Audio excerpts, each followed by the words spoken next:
Qala al-muallif rahimahullahu ta'ala wa nafa'ana bihi wa bi ulumihi wa bi barakatihi wa bi anwarihi fid dharain amin. Al-babul khamis asyara.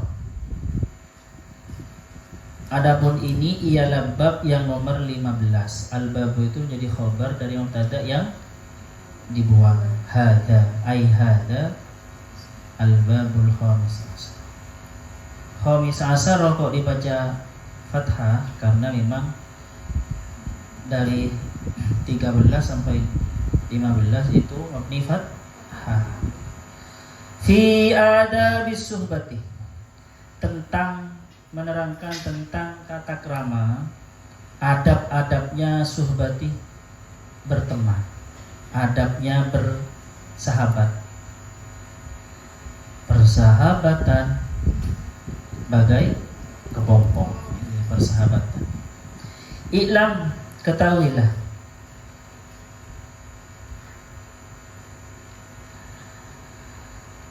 annat tahabbub, sesungguhnya apa saling mencintai, saling mengasihi, fillahi di dalam Allah, wal uhuwatah, dan persaudaraan fi dinihi di dalam agama Allah, min afdalil kurubati, itu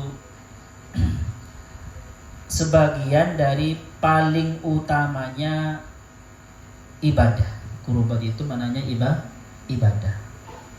Kurubat itu berangkat dari kata dekat, maksudnya sesuatu yang mendekatkan kita kepada Allah. Makanya pekerjaannya namanya takorbun. Pekerjaannya ketika kita melakukan sesuatu namanya takorbun. Sesuatunya itu dinamai kurubat, ya, ibadah.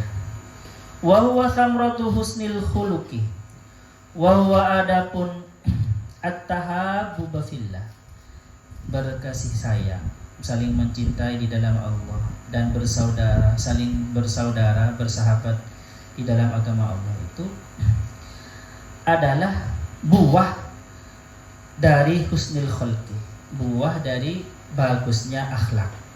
Kalau khulqun itu penciptaan luar fisik, kalau khuluqun penciptaan mental atau akhlak yang software, ya, yang tidak kelihatan. Kalau khulqun itu fisik ini, yang hardware kalian itu khulqun. Wakilahuma, adapun keduanya at-tahabbu, saling mencintai di dalam Allah dan saling bersaudara di dalam agama Allah, mahmudani, itu terpuji keduanya. Amma husnul khuluqi, adapun baiknya akhlak, faqala, tabiat sama, sifat sama, faqala, maka bersabda ta'ala, siapa Allah subhanahu, berfirman ta'ala, siapa Allah subhanahu wa ta'ala, fihi, di dalam husnul khuluqi, wa innaka, dan sesungguhnya siapa engkau Muhammad, la'ala khuluqin, itu benar-benar dalam akhlak azimin, yang agung. Jadi Nabi Muhammad itu, teman-teman, adalah manusia, bahkan makhluk yang paling sempurna akhlaknya, yang paling agung akhlaknya. Apa yang dimaksud paling agung akhlaknya? Akhlaknya mendekati kepada akhlaknya Allah. Faham? Kalau Allah pengasih, ya, berarti dia pengasih. Semakin pengasih seseorang, berarti dia pengasihnya mendekati kepada pengasihnya Allah. Makanya di tasawuf itu terkenal dengan takhallaqu bi akhlaqillah. Berakhlaklah dengan akhlaknya Allah. Tirulah Allah. Allah Maha memberi, kalian suka memberi. Allah marah, Ustaz. Marahmu itu karena sayang. Allah itu marah, ya, punya foto. Makanya doanya kan Assalamualaikum warahmatullahi wabarakatuh. Assalamualaikum warahmatullahi wabarakatuh. Sakhotika. Sakhot itu kemarahan atau ghadab marah. Marahnya Allah itu bukan semarahnya seperti kita, ya. Kalau kita marahnya itu karena benci, karena tidak sayang, karena kehilangan sayang. Tetapi kalau marahnya Allah itu malah kebalikannya, karena saking sayangnya. sayangnya. Sama seperti marahnya orang tua itu kepada anaknya. Marah itu bukan karena benci, itu karena sayang. Karena kalau tidak dimarahi nanti dia akan terjerumus terus seperti itu berbuat keburukan. Nah, jadi marahnya itu ya. Jadi berakhlaklah dengan akhlaknya Allah. Dan manusia yang paling sempurna di dalam berakhlak, meniru akhlaknya Allah adalah Nabi Muhammad. Makanya akhlak Nabi Muhammad itu di Al-Quran dikatakan wa innaka la'ala khuluqin azim. Azim itu teman-teman sifat Tuhan kan ya, disematkan kepada Nabi Muhammad. Saking sempurnanya akhlaknya Nabi Muhammad. Bahkan di ayat yang lain, laqad ja'akum rasulun min anfusikum azizun 'alaihi ma anittum harisun 'alaikum bil mu'minina raufur. Nabi Muhammad itu bil mu'minina raufur rahim. Kalian tahu Raufur Rahim sebagian dari asma apa? Asmaul Husna, nama-nama Allah. Di ayat itu nama Allah itu disematkan kepada Nabi Muhammad. Karena kenapa? Saking sempurnanya raufnya, rufahnya dan rahmahnya Nabi Muhammad. Paham ya teman? Makanya bahasanya Nabi Muhammad itu terkenal apa? Nabiyur rahmah. Nabi kasih sayang. Oke. Nah, Nabi Muhammad bahkan di hadis yang lain ada hadis seperti apa akhlaknya Rasulullah, wahai Siti Aisyah? Jawabannya Siti Aisyah apa? Khuluquhul Quran. Akhlaknya Nabi Muhammad itu adalah Al-Quran. Nah, Al-Quran menunjukkan kepada yang paling lurus. Gimana ayatnya? Lima huwa aqwam. Gimana? Yahdi lillati hiya aqwam. Gimana? Siapa yang masih ingat? Yahdi lillati hiya aqwam. Al-Quran itu menunjukkan kepada manusia menuju apa? Menuju lillati hiya aqwam, kepada sesuatu yang paling sempurna, paling lurus. Paling lurus itu apa? Ya, berarti kalau orang paling lurus berarti dia mengikuti Al-Quran. Makanya Nabi Muhammad dijuluki khuluquhul Quran. Akhlaknya Nabi Muhammad itu Al-Quran. Sebenarnya semua manusia itu teman-teman diciptakan lurus, aqwam. Karena jelas laqad khalaqnal insana fi ahsani taqwim. Taqwim sama aqwam sama enggak? Ahsani taqwim paling bagusnya pengelurusan, penstabilan, dan aqwam paling stabil sama enggak? Paling bagusnya stabil, penstabilan dengan paling stabil sama enggak maknanya? Sama. Ya. Jadi Al-Quran itu teman-teman petunjuk kepada manusia supaya manusia bisa kembali lagi kepada ahsanu takwimnya, kepada aqwamnya. Dan yang sempurna kembali kepada aqwamnya adalah Nabi Muhammad. Makanya akhlaknya Nabi Muhammad dikatakan khuluquhul Quran. Oleh Al-Quran sendiri dipuji wa innaka la'ala khuluqin azim. Ya, jadi di situ. Oke lah, terus. Wa qala ta'ala wa ammal ukhuwah, adapun persaudaraan, wal ikhwah, dan menyayangi, ya, dan maksudnya mengangkat saudara. Faqala, maka bersabda maka berfirman Allah Ta'ala sebab Allah Subhanahu wa Ta'ala fihi ma, di dalam keduanya al-ukhuwah wal ikhwah. Fa asbahtum bi nikmatihi ikhwana. Fa asbahtum, maka menjadi siapa kalian bi nikmatihi, karena nikmatnya Allah, ikhwanan, sebagai orang yang saling berkasih sayang. Maknanya bisa berkasih sayang atau saling bersaudara.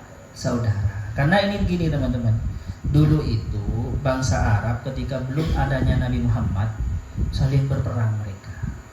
Setelah ada Nabi Bani Khazraj dan Bani Nadir yang orang Yahudi itu, ya, itu saling berperang. Padahal sesama Yahudi banyak yang saling berperang.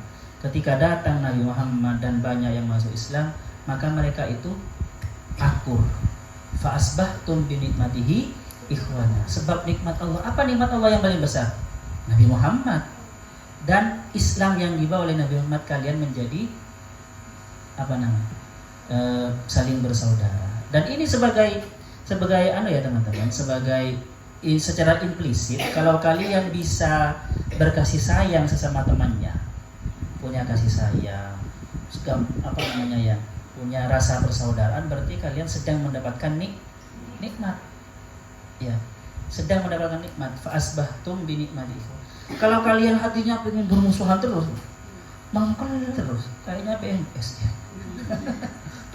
Itu hati-hati, ingat, segera tersadar, jangan-jangan saya sedang tidak dikasih nikmat, malah dikasih laknat. Seperti itu. Karena Al-Qur'annya mengatakan fa asbahtum bi nikmatihi ikhwana. Nikmat ini bisa bermakna Nabi Muhammad, bisa bermakna Islam, bisa bermakna ini, bisa bermakna hidayat Allah. Ya. Jadi kalau kalian hatinya kok tidak akur sama sekelas namanya, atau tidak akur di kamar gitu ya, pengennya musuhan terus gitu ya. Musuhan nggak apa-apa kalau memang benar-benar musuh, carok sekalian gitu kan ya. Lah memang benar-benar musuh bukan gitu. Tapi kalau sedikit-sedikit mau musuhan gitu, sama temennya gitu ya. Ya takutnya teman-teman ya, sedang tidak dikasih nikmat oleh Allah. Seperti itu. Oke, terus yuk. Wa qala ta'ala, dan berfirman Allah Subhanahu wa ta'ala, lau anfaqta, seandainya kamu menafkahkan Muhammad, ma fil ardi jami'a, kepada sesuatu yang ada di bumi jami'an dengan semuanya, ma allafta baina qulubihim, kamu tidak akan bisa mengakurkan baina qulubihim, di antara hati-hati mereka. Teman-teman ya, kalau oleh Allah sudah tidak dikasih nikmat, dicabut rasa kasih sayang di dalam hati. Walaupun Nabi Muhammad itu, ayo kamu berdamai, kalian saya kasih emas satu bumi, oleh kalian dikasih satu bumi mereka, malah emas itu bukan menjadi saling bersaudara, malah saling rebutan, akhirnya ma'allaf tabaina qulubi. Kalau sudah dicabut nikmat kasih sayang dari Allah. Nah, karena teman-teman, paling nikmatnya manusia itu ya, paling damainya manusia, paling bahagianya manusia itu kalau dia itu sifatnya dekat dengan sifat Allah. Jadi kalau kalian punya rasa kasih sayang, itu kan karena fadl Allah kan ya. Allah memancarkan sifat kasih sayangnya ke hati kalian, akhirnya kalian bisa menyayang. Gitu kan ya. Walaupun asbab nuzulnya beda-beda. Makanya ini rahasia ya. Jangan bilang-bilang, tapi live. Saya dulu teman-teman, walaupun tidak pacaran, ketika saya suka kepada seseorang, saya bersyukur, berterima kasih kepada orang itu. Karena kenapa? Karena orang itu menjadi asbabun nuzulnya, Allah menurunkan rasa kasih sayang ke hati saya, sehingga saya bisa merasakan menyayangi, walaupun hanya ke dia semuanya ya. Ayo coba, kalau tidak punya rasa cinta kita, ya kan ya, kan tidak bisa merasakan rasanya cinta yang indah, tapi sakit, tapi gelisah, tapi cemburu. Itu kan nano itu kan ya. Kami rasanya kan indah, senang, tapi rindu, tapi itu kan nikmat luar biasa. Paham? Dan gara-gara dia, Allah itu sebab dia maksudnya. Makanya kata saya sababun nuzulnya Allah mengajarkan saya tentang cinta, tentang kasih sayang. Maka saya kirim Fatihah. Orang yang pernah saya cintai, saya kirim Fatihah sampai sekarang. Karena orang itu menjadi sebab asbabun nuzul istilahnya ya. Allah menurunkan sifat kasih sayangnya ke hati saya, sehingga hati saya bisa mencintai. Jangan sembarang kirim Fatihah yang pernah kalian namanya first love-nya, cinta pertamanya. Itu kan luar biasa kan ya. Biasanya panas itu sangat malas jalan-jalan ketika panas. Tapi enggak, semangat, ya kan? Hujan, iya kan? Tapi enggak, saya bukan pacaran ya, tapi mencinta. Beda antara pacaran dan saya mencintai berkali-kali tapi ditolak berkali-kali. Makanya nggak pernah pacaran. Oke, jadi gitu ya. Jadi nikmat luar biasa kalau orang bisa mencintai. Walaupun seumpamanya cintanya itu masih belum universal, masih hanya mencintai si A, tapi itu sudah berarti dia sempurna sebagai manusia. Paham? Mentalnya sempurna, punya kasih sayang. Dia sempurna sebagai manusia. Manusia itu kan berisi sifat Asmaul Husna yang 99. Di antaranya Ar-Rahman, Ar-Rahim. Jadi sempurna dia sebagai manusia, normal berarti. Nah, maka ya alhamdulillah teman-teman kalau ini supaya bersyukur ya. Tetapi walaupun kalau semuanya dulu kisah cinta kalian itu penuh dosa, penuh ya istighfar. Tapi supaya kalian mensyukuri dan mengambil ibrah dari rasa kasih sayang yang pernah kalian alami dulu itu. Karena itu sebuah nikmat dan pengalaman yang luar biasa yang mengajari kalian bisa menyayangi. Rasa menyayangi ini adalah sifat Tuhan yang kebetulan dipancarkan ke hati kita dengan sebab si dia, si doi. Bahasanya ya dengan sebab si doi. Paham ya? Makanya sekali lagi saya tawasuli orang-orang yang pernah membuat saya jatuh cinta kepadanya.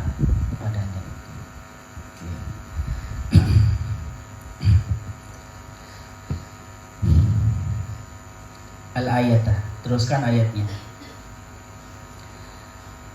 Jadi dulu Nabi Muhammad itu teman-teman menginginkan umatnya itu seakur. Ya, kalau bukan hidayah dari Allah ya gak mungkin akur. Makanya kata Allah, "Lau anfaqta ma fil ardi jami'a ma allafta baina qulubihim." Karena nikmat Allah sudah dicabut.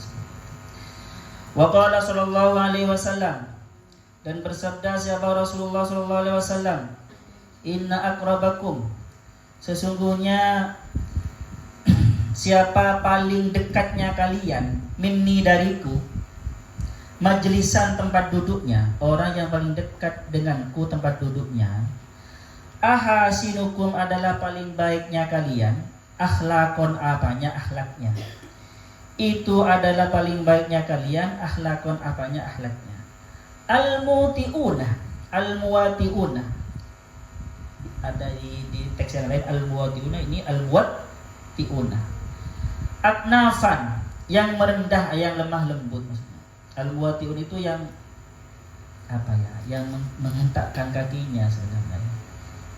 Aknafan itu sisi, kanafun itu sisi. Maksudnya ini teman-teman, orang yang lemah lembut itu kan kalau itu kan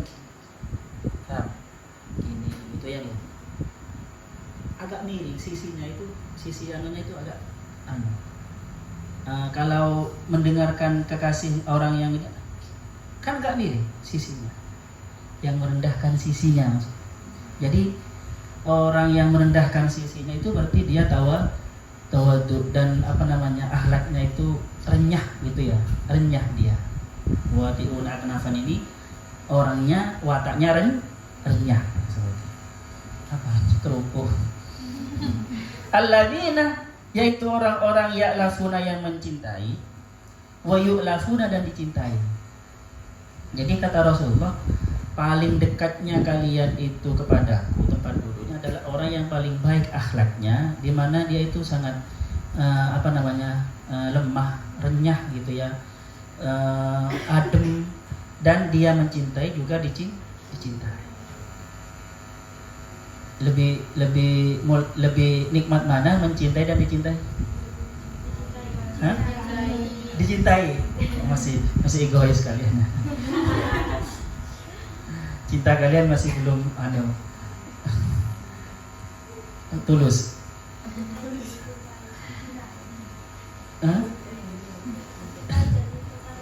Ya, kalau ya sempurnanya sebenarnya mencintai dan dicintai. Tetapi untuk awal ya teman-teman, yang penting kita mencintai. Masalah tidak dicintai oleh tidak dicintai atau tidak dicintai oleh orang ya terserah. Paham? Iya kan, yang penting kita itu bisa merasakan sifat Allah yang maha mencintai. Itu yang penting kan. Tadi kan jelas tadi kan, berakhlaklah seperti akhlaknya Allah. Sedangkan dia mencintai saya apa tidak, tugasnya dia. Paham? Sebenarnya tugasnya ya itu. Tetapi alangkah indahnya kata teman-teman ini, kalau saya mencintai juga dicintai, tidak bertepuk sebelah kaki tangan. Jadi ini kan akhlaknya baik, dia mencintai dan dicintai. Ingat ya teman-teman, bukan hanya dicintai.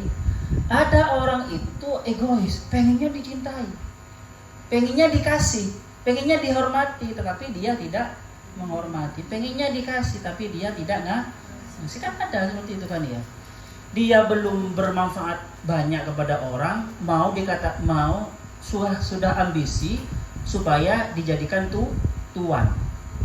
Padahal orang menjadi tuan atau menjadi sayyid itu karena akhlaknya, manfaatnya kepada masyarakat. Kalian sudah berakhlak seperti akhlaknya kiai yang manfaat. Walaupun anaknya orang tadi, nanti oleh masyarakat dipanggil kiai, tetapi bukan tujuan itu dipanggil kiai, tidak. Yang penting kalian mencintai, ngasih, berbuat baik, berakhlak baik kepada orang, bermanfaat kepada orang, itu manfaat, ngasih ilmu, share itu kan termasuk tanda dari mencintai. Kalau kalian tidak mencintai, ngapain share sesuatu? Maksudnya share ngasih sesuatu, paham ya kan ya? Share ilmu kan gitu. Itu tugasnya, awalnya itu ya tugasnya. Masalah dicintai dan tidak dicintai itu ya terserah kepada Allah. Yang penting kalian itu merdeka di dalam mencintai. Cinta kalian itu merdeka, bukan tergantung kepada cintanya orang. Baiknya kalian itu merdeka, paham? Bahagianya kalian itu merdeka, tidak tergantung kepada dibuat bahagia oleh orang.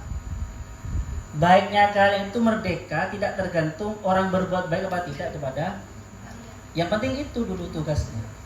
Allah kan faman ya'mal mithqala dzarratin khairan, tidak akan disia-siakan, pasti dicintai juga. Kalau Allah sudah cinta, yang pertama kan Allah cinta kan. Kalau Allah sudah cinta, Allah itu memerintahkan kepada langit dan bumi dan malaikat, cintai itu kekasih. Kalau sudah para malaikat cinta, ya sudah semuanya cinta. Walaupun itu bukan tujuan. Ingat ya, tujuannya ini tasawuf, ngaji tasawuf kalian ya. Oke, terus. Wa qala sallallahu alaihi wasallam, dan bersabda sahabat Rasulullah sallallahu alaihi wasallam, al-mu'minu, adapun orang mukmin, alifun itu orang yang mencintai, ma'lufun yang dicintai. Wala khaira, dan tidak ada kebaikan itu mawjud fiman, di dalam orang layak lafu yang tidak mencintai, wala yu'lafu, dan tidak dicintai. Tidak mau memberi, ya tidak mau minta, enggak ada baiknya itu. Paham ya? Tidak mencintai dan tidak dicintai. Jadi orang mukmin itu seharusnya seperti itu. Ya minimal kepada pasangannya, terus kepada anaknya, kepada tetangganya, kepada teman kamarnya. Mencintai bukan hanya mencintai kosong ya teman-teman, tapi yang berbukti. Kalau kalian punya apa dikasih, gitu paham ya? Itu mencintai yang nyata ya kayak gitu dulu, ya. Gak usah diungkapkan dengan tangis lah, ungkapkan dengan ST saja dulu, paham ya? Paham ya? ST atau permen, atau kalau kalian dikirim sama orang tuanya saling berbagi kan, itu dulu. Itu yang mengasihi kan, itu dulu kan ya. Bukan I love you, bukan. Gak usah I love you dulu. Paham ya? Aku sayang kamu. Enggak usah. Aku sayang kamu, Mbak, kepada Mbak kamarnya. Ya enggak usah. Yang penting ngasih dulu kan ya. Paham ya? Saling ngasih, saling perhatian, saling menjaga keamanannya masing-masing, saling perhatian, itu kan. Paham ya? Bukan kata-kata I love you itu yang diinginkan ini. Oke, terus. Wa qala sallallahu alaihi wasallam, Dan bersabda sahabat Rasulullah SAW, man adapun orang, arada yang berkehendak Allah subhanahu Allah bihi kepada man khairan pada kebaikan. Orang yang dikehendaki oleh Allah dapat kebaikan, razaqahu, memberikan siapa Allah kepada man khalilan, teman, akrab, sahabat, khalil, solihan yang soleh. Innasiya, jika lupa siapa man, zakarahu, mengingatkan siapa khalil, hu kepada man. Wa in zakaroh, dan jika ingat siapa man, siapa man, hu a'anahu, maka menolong siapa man hu kepada sahib. Jadi saling seperti itu ya. Jadi teman-teman, jika kalian dikehendaki jadi sukses ya, kuliahnya ini sukses, ngafalin Qurannya sukses, kuliahnya sukses, itu dipertemukan dengan teman yang sesama rajin dengan kalian. Kalau kalian tidur, banyak tidurnya, nunda-nunda tugas, diingatkan. Itu termasuk teman apa ya, yang anugerah dari Allah, yang saling mengingatkan dan saling menolong. Kalau punya teman seperti itu di kamarnya, ya alhamdulillah. Kalau tidak, ternyata teman kamarnya itu cuek sekali, ya kalian memulai. Kan seperti tadi kaidahnya, bagaimana dulu kalian berbuat baik. Paham ya? Jadi saling mengingati ya. Sholat, Ustaz sudah di musalla. Sholat. Jadi ikut itu. Dan kata kiai saya ya, orang yang ada di sebuah tempat dan di situ seperti pesantren atau itu sebenarnya wujud dari hadis ini, teman-teman. Kalau ada di sebuah tempat, ada peraturan kita itu semuanya wajib berjamaah, diwajibkan ngaji, itu sebenarnya wujud nyata dari hadis ini. Paham? Wujud nyatanya itu sebagian wajah dari hadis ini. Memang bukan teman peraturan pesantren itu bukan teman ya, tetapi kan mengingatkan. Fungsi mengingatkan zakaro ini ada di pesantren, walaupun dalam bentuk undang-undang. Jadi kalian sebenarnya kalau kalian mondok di pesantren, kuliah ya, terus kalian hidup di kota metropolitan, tetapi oleh Allah masih diberi hidayah dan betah untuk mondok, berarti insya Allah, bahkan saya yakin Allah menginginkan kebaikan untuk kalian. Man arada bihi khairan. Karena di pesantren kan ada saling mengingat, baik dari peraturannya atau sama temannya atau ustadz atau pengurus kepada santri. Paham ya? Jadi itu. Jadi ini sudah, saya yakin sudah kalian itu pas diingini oleh Allah menjadi yang baik. Seperti itu. Oke, terus dikehendaki bukan diingini oleh Allah. Wa qala alaihi salatu wassalam, dan bersabda sahabat Rasulullah sallallahu alaihi wasallam, man akhon, barang siapa yang merajut tali persaudaraan atau mengangkat persaudaraan akhon kepada saudara fillahi, di dalam Allah Ta'ala, rafa'ahu, maka mengangkathu kepada man Allah subhanahu darajatan, pada sebuah derajat fil jannati, di surga. La yanaluhu, yang tidak memperoleh siapa man kepada derajat bisyai'in, dengan sesuatu apapun, min amalihi, dari amalnya. Jadi teman-teman, kalau kalian mengangkat saudara, mengangkat teman kamarnya, paling dekat kan sekarang teman kamarnya, oleh kalian itu dianggap saudara, dianggap teman, khalil, dan saling saling berbuat kebaikan di dalam jalan Allah, dalam kebaikan, dalam menghafal Quran, dalam berjemaah, dalam ngaji, saling mengingatkan. Itu kalian akan diangkat, kalian dapat derajat nanti di surga yang amal apapun tidak bisa memperoleh derajat itu. Sholatnya, puasanya tidak bisa memperoleh derajat itu. Derajat itu hanya bisa diperoleh dengan apa? Kalian saling bersaudara di dalam Allah. Maksudnya di dalam Allah itu, di dalam kebaikan yang diridai Allah. Seperti apa? Seperti belajar mencari ilmu, seperti saling mengingatkan sholat. Paham ya teman-teman? Itu luar biasa itu. Luar biasa. Jadi jangan ragu. Jangan saling cuek sesama teman kamarnya ya. Saling menjaga. Kalau punya sesuatu kelebihan, kasih. Jangan disimpan di, kalau lebih di lemarinya, nanti seperti teman saya dulu. Setiap dikirim orang tuanya taruh di lemarinya.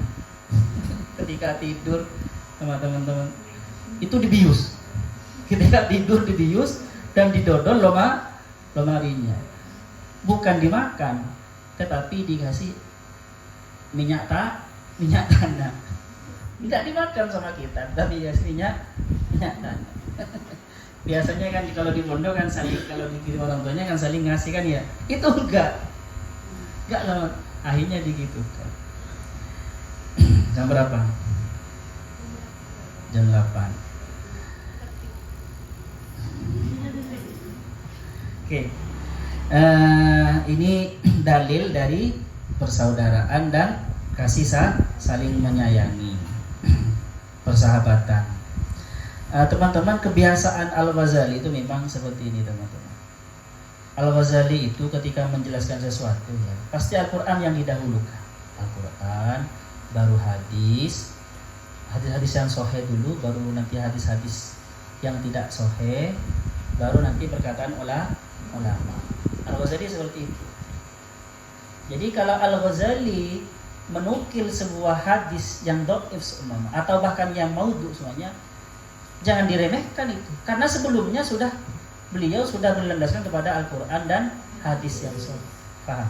Itu sebagai penguat saja, sebagai motivasi.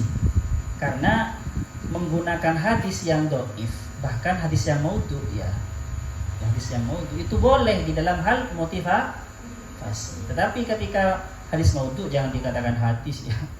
Ini hadis tapi mau terangkan apa adanya. Ini hadis tadi. Paham ya? Yang sebenarnya seperti itu, coba lihat. Semua seperti itu. Jadi Al-Quran dulu, baru hadis yang sahih, baru yang kualitasnya di bawah sahih, terus baru pendapat ulama. Oke, di sini ada pertanyaan. Ayo nih mau tanya. Kayaknya paling nyaring barusan. Jam 8. Jam berapa? Jam 8. Ada pertanyaan? Enggak salah paham kan tentang saya mencintai tadi itu? Apa? Ya monggo. Kan tadi kan bahas husnul khuluq. Apa? Husnul khuluq. Oh iya. Kadang itu kadang itu hatinya enggak kan kita harus punya materi kalau enggak boleh gentle, enggak boleh emosi, enggak boleh benci. Tapi kan namanya hati kadang spontan. Terus bagaimana cara menangguling? Ya dengan cara habitus, membiasakan diri. Ada orang wataknya sejak lahir memang pengasih. Wataknya sejak lahir dia memang suka ngasih. Sejak kecil, anak kecil biasanya diminta kerupuknya itu enggak marah kan itu. Itu enggak, malah dikasih. Marah kalau enggak dikasih dia kalau enggak ngambil. Ada sejak kecil. Tetapi semuanya bisa berubah dengan ilmu dan riyadhah, membiasakan. Makanya masuk tasawuf, belajar tasawuf. Ya awal-awal mungkin sulit ya, apalagi sedang PMS. Mangkel sekali gitu ya. Gitu kan ya. Beruntunglah kalian kalau wataknya sejak awal tenang bawaannya, pengasih orangnya, suka ngasih, tidak emanan. Beruntung.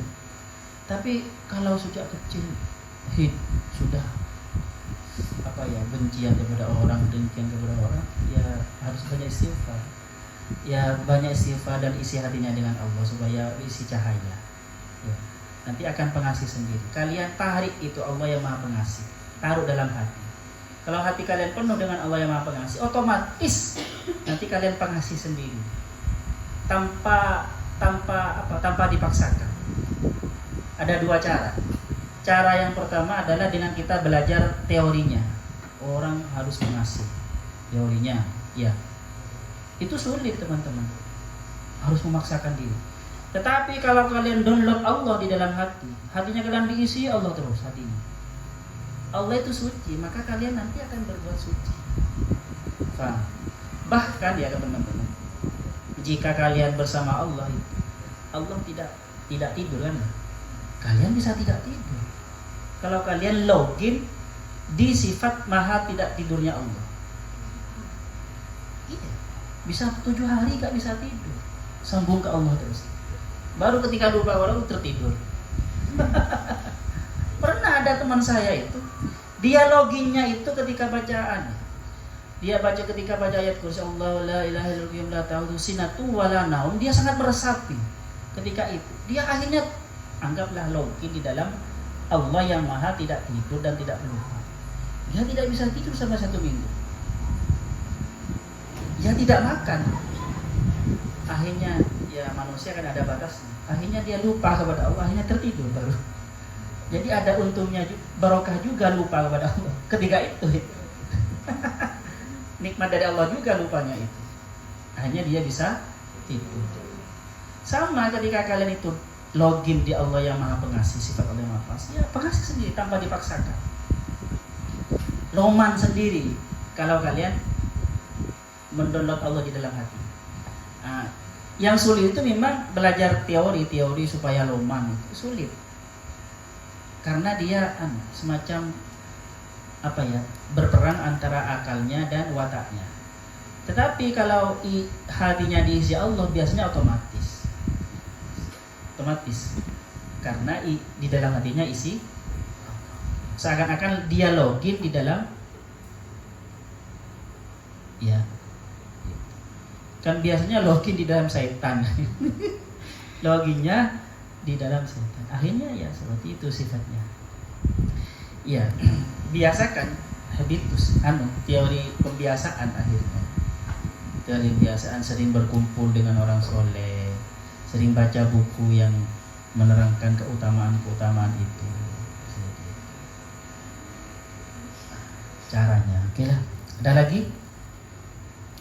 Iya, monggo. Tadi kan dijelaskan kalau cinta itu pandangan dari sifat Allah, meskipun kadang mengalami lamaran si dia.